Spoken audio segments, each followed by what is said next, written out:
Je vais te parler de ma relation amoureuse. Ma dernière relation date d'une semaine. On s'est séparés à cause d'une histoire de fruits et légumes. Héloïse me montre un concombre Et me demande ce que je pense par rapport à la taille et l'épaisseur. Je lui réponds que c'est gros et que c'est élancé. Et elle me dit qu'elle n'aime pas ce qui est court et maigre. C'est pour ça qu'on s'est séparés. J'ai toujours pas compris. De toute façon, moi je trouvais cette relation toxique. Tout simplement parce que moi, je n'arrivais pas à dire non.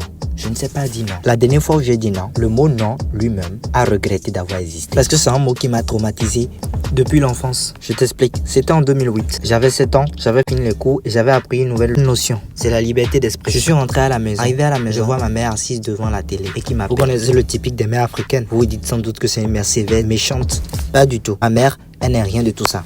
Elle est tout simplement l'incarnation vivante du diable. Elle me dit, Jerry, viens là, donne-moi la télécommande. Je regarde la télécommande qui est juste à côté de sa main. Je trouve ça abusé. Même la télécommande était d'accord avec moi que c'était abusé. J'ai dit non. À ma grande surprise, elle n'était pas fâchée. Elle a répondu, ok. Je l'ai donc laissé, je suis parti dans la chambre pour me changer. C'était l'heure du repas. J'avais faim. Donc je suis revenu vers elle pour lui demander si je peux manger.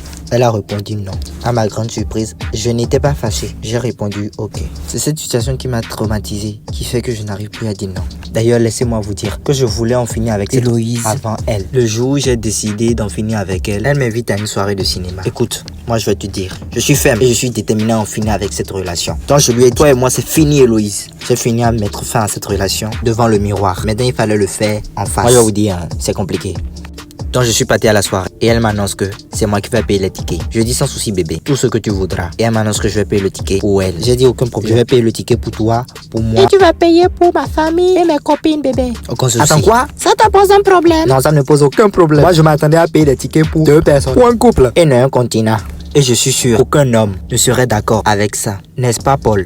En vrai Jerry, tu sais, tu devrais faire des concessions. Ta gueule. Je suis sûr qu'une femme ne serait même pas d'accord avec cela. N'est-ce pas ma soeur? En vrai chérie, tu devrais faire des concessions. Ta gueule. Donc le lendemain, la banque a bloqué mon compte. Et c'est comme qu'on se retrouve à se disputer jusqu'au jour où on tombe sur des braqueurs.